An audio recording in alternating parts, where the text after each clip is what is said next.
Hey everyone, Jeff Rosen here with your daily DLP on the Detroit Lions podcast for January 27th. Welcome. Sorry this is coming at you a bit later in the day. Had some unexpected snow and weather related issues that delayed things, but hopefully everybody is warm and where they need to be because the roads, at least here in West Michigan, were terrible. They're probably terrible where you were at too, if you're anywhere pretty much in the United States.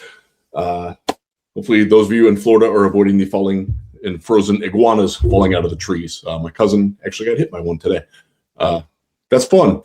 Not so fun is what's going on with the New York Jets and their coaching staff with Aaron Glenn, our old friend, but we'll get to them. But first, oh my God. Yeah, I'm excited. You know what I'm talking about.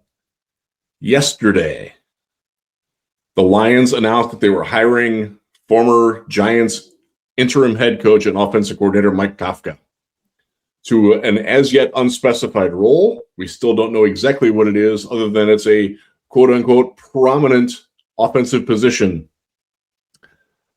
I'm very happy about this. If you've watched the show at all, read my stuff on the Patreon Slack channel, which I strongly encourage you to enjoy and join, you know that Kafka was my number one choice for the Lions offensive coordinator.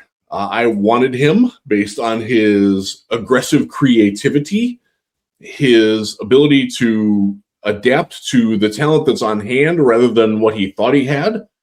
Cobbled together a pretty darn good offense out of the ashes of Brian Daboll's failed scheme and gave the Lions a heck of a game with a backup quarterback in Jameis Winston, a backup running back in Tyrone Tracy, no Malik Nabers, and one of their offensive linemen also regularly playing out. They put up some points. They did some things that were innovative. I liked that. So that's one of my big critiques of Dan Campbell and John Morton, but more Campbell because it continued, especially after the injuries really hit on the offense, was that they kept running the offense, the base offense, like Sam Laporta was still there, like Frank Ragnow was still there, like Kevin Zeitler was still there. They didn't make an accommodation that Brock Wright isn't Sam Laporta, and then that Anthony Firkser isn't even Brock Wright, but they were asking him to be Sam Laporta.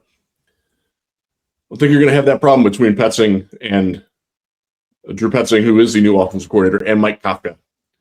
They've both shown the ability to make that adaptation, easier for me to say, better than what Campbell did last year, Campbell and his staff. I don't want to put it all on Dan, but he did take over as the offensive play caller, and excuse me, the buck's on him. Well, now the buck won't be as much on him because he's got two very qualified, experienced offensive coordinators on his staff. Petzing is going to be the OC. He's most notable for working with tight ends. He did that in Cleveland. We've talked about that. You can check the archives on YouTube or your favorite podcast channel, whatever you want to watch it on. Spotify is always a good one because it tends to not get spontaneous ads if you are a Spotify Pro member. Just keep that in mind. Good place to watch the video. And then Kafka, cut his teeth as a quarterback's coach with Patrick Mahomes under Andy Reid in Kansas City. Petzing comes from the Kevin Stefanski tree.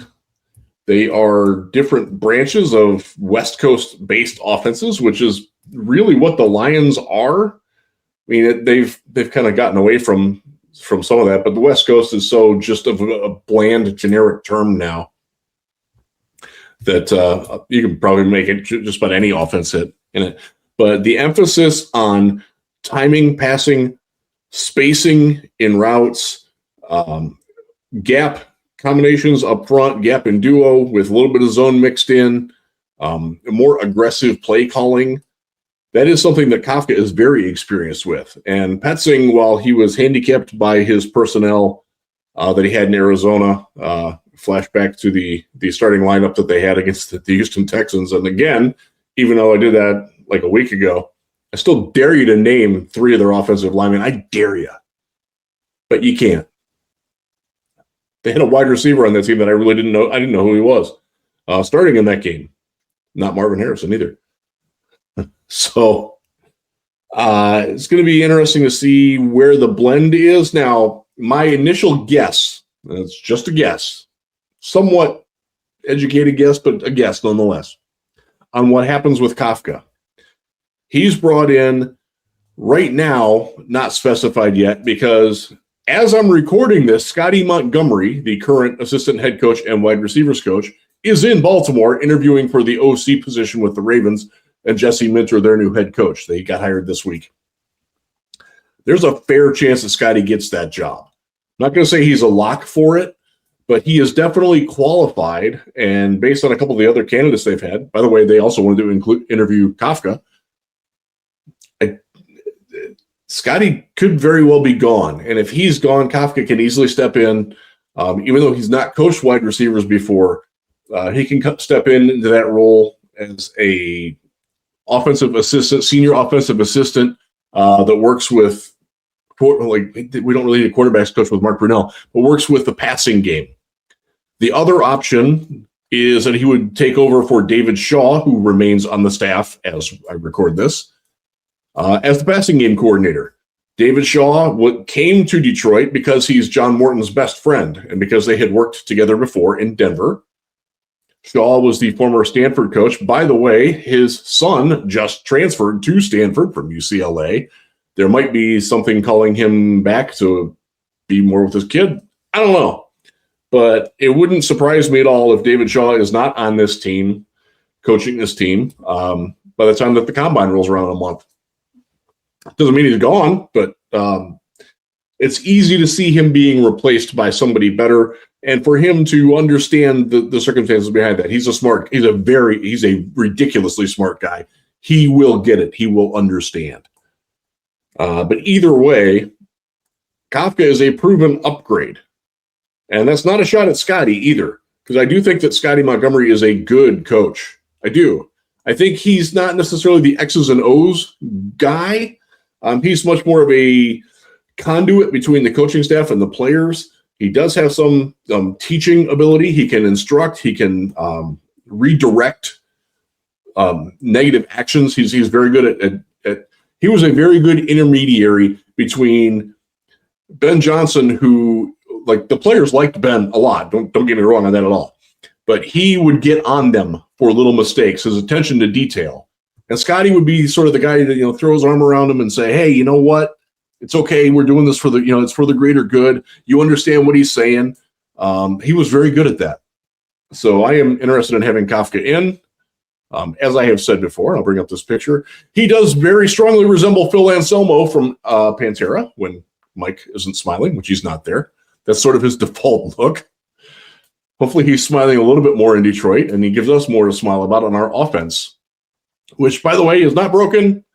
It needed a tune-up. Wrote about that at the Detroit Lions podcast earlier today. Please check that out. It's something that I would have written at the other places that I have been employed covering the Lions over the last, 17 years. Yeah. Check that out, because that will further elaborate on what I'm talking about here. But I really like the addition of Kafka. Now, I will bring this up because you might be wondering, and I was wondering a little bit, why he would join the Lions rather than wait for another job. And I would just say, look at the other jobs that are out there right now. The Raiders, the Browns. Bills hired their OC today in Dable. He can come and be an assistant with the Lions and ride the coattails of a team that we all think didn't have a great offensive year and was still in the top 5 in both scoring and yards, and parlay that into a OC position next year, or even a head coaching job. He did get a head coaching interview this offseason, aside from the one with the Giants. So there is definite growth stepping stone opportunities for Kafka. And that brings me back to something that Dan said, Dan Campbell, in his final time, the final time that we were in the media room with him, where he said, about calling his own plays. He's like, well, if I do that and I do well, I'm not going to lose me. Something to that effect, where he's not going to have to worry about replacing a good play caller after a year because they go somewhere else. I will posit that Mike Kafka is a much more attractive candidate league-wide than Drew Petzing, if they're both very successful in Detroit, which I do expect them to be. So making Petzing the OC and having Kafka in a more easily replaceable and less integral position makes a lot of sense when you listen to Dan's words and what he said. Tired of going through this. You better believe he is. Yeah, that showed. That was very clear. So this sort of hedges against that, as was brought up to me on the radio today. And I hadn't really considered this angle, but I can't say that it's wrong. I don't know that it's right either, but it certainly bears thought that Kafka is also insurance in case Drew Petzing doesn't work out. Now, I will say, they're not going to hire Drew Petzing with the expectation that he's not going to work. That's just not the way this Lions team works. It's not. I know some of you cynically think it is. They're not going to do that.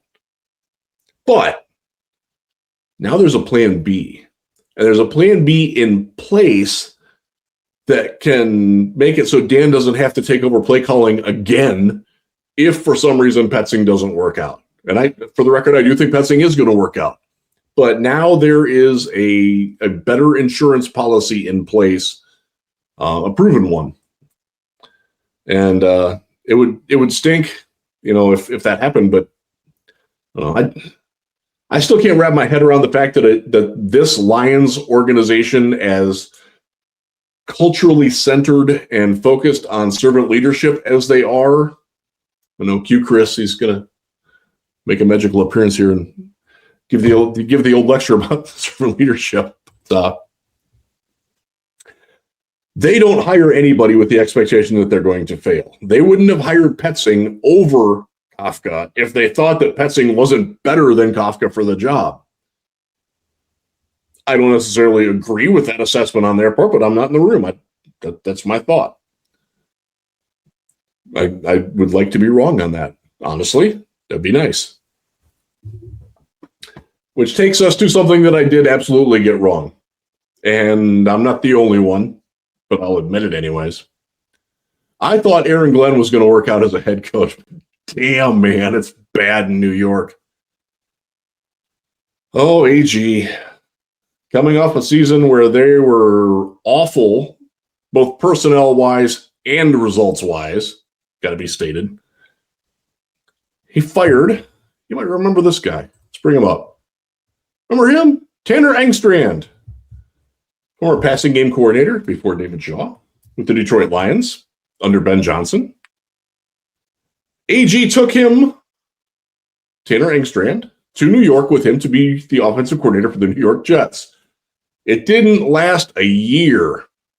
AG fired him today. He's fired most of his staff, which includes a couple of former Lions coaches, notably Dre Bly, the defensive backs coach, who wasn't very good here either. He wasn't good in New York either. Engstrand got fired today. Like almost a month after, 3 weeks after the season ends. Just now, after a lot of the prime candidates and more attractive positions have already been filled, now the Jets are looking for an offensive coordinator when the market is drying up and the dysfunction of the organization continues to shine brightly like the light on the torch of the Statue of Liberty that used to light up back in the day. Good luck, AG. You're going to need it to get through that next year. I'm not going to put all the Jets' failures on AG. Certainly not. But has he overcome, transcended, positively impacted that organization? Not really. That sucks. Still like AG. I still think he could have been a good head coach, but he was the wrong man for the wrong place. And I don't know if he's ever going to get another shot again because this is really, really bad in New York. And if he can somehow gut it out through another season.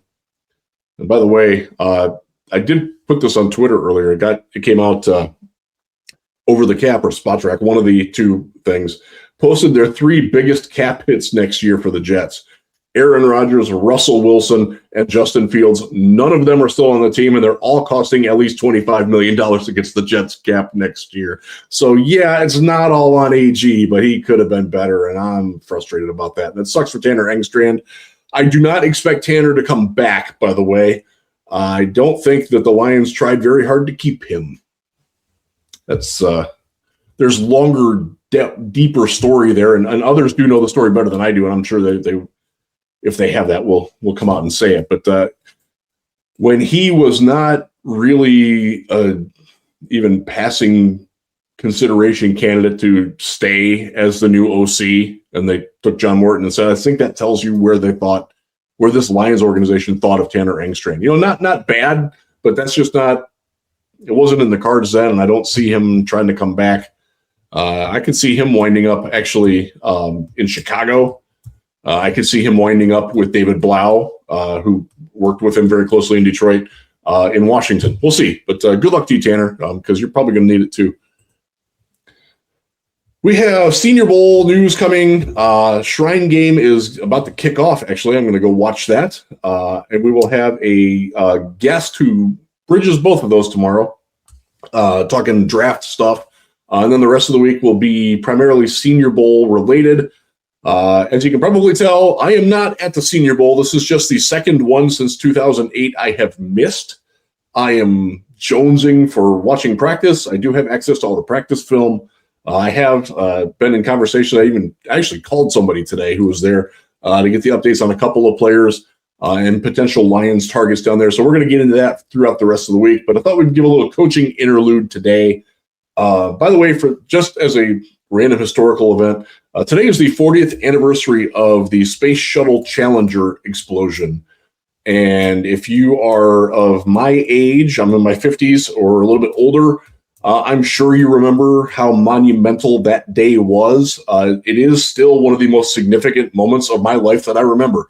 And I was in 7th grade at the time. So just remember that fondly. When I lived in Houston, I could walk to a place called Challenger Park, and it was very well done. And it's still an impactful place. Honor